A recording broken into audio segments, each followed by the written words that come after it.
Bonjour, je m'appelle Benjamin Lubzinski, je suis psychothérapeute et coach. Aujourd'hui, je vais vous parler de la thérapie de couple. C'est pas une mauvaise idée de commencer une thérapie de couple. Même si on fait une, deux ou trois consultations, ça permet de faire le point, de savoir où on en est dans le couple, et puis surtout, quand il y a un petit blocage, quand il y a des choses qu'on n'arrive pas à résoudre par nous-mêmes dans notre couple, ça permet d'avoir une sorte d'arbitre, quelqu'un qui va vous aider à résoudre les conflits et à avancer plus facilement. Mais c'est absolument pas une obligation. Le premier réflexe, évidemment, quand votre couple a des difficultés, c'est d'abord de s'asseoir à une table et puis d'essayer d'en parler le plus calmement possible, et puis éventuellement d'en parler en famille. Maintenant, si vous décidez de commencer une thérapie de couple, essayez de faire en sorte que ce ne soit pas au moment où c'est trop tard. Faites-le un petit peu en amont, ne le faites pas au moment où votre couple commence à se déchirer, où il y a vraiment de grandes dissensions. C'est pas mal de s'y prendre à l'avance.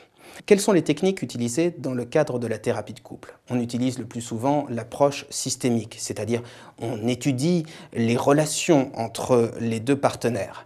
Mais on utilise également les outils de la psychanalyse, les outils de la PNL, les outils de la Gestalt thérapie. Vous trouverez d'ailleurs sur le site pratix.com ou sur le site psy-coach.fr des descriptions plus poussées de ces différents types de thérapies. L'idée, elle est très simple, c'est de vous permettre d'avoir une sorte d'arbitre bienveillant, quelqu'un qui va vous permettre de dépasser les blocages de votre couple et de vous réapprendre à communiquer ensemble. Parce que si on va voir le psy pour une thérapie de couple, c'est tout simplement parce qu'à un moment, le couple a oublié de communiquer. Donc pour faire simple, la thérapie de couple n'est évidemment pas une obligation.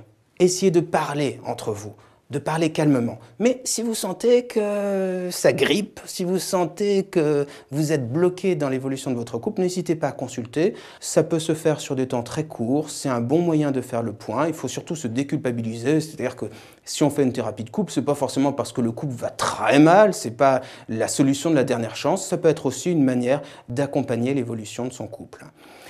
Si vous souhaitez avoir plus de renseignements sur les différents types de thérapies de couple qui existent, vous avez le site psy-coach.fr. Vous y trouverez également les adresses de spécialistes. Vous pouvez nous consulter en composant le 01 42 26 40 27.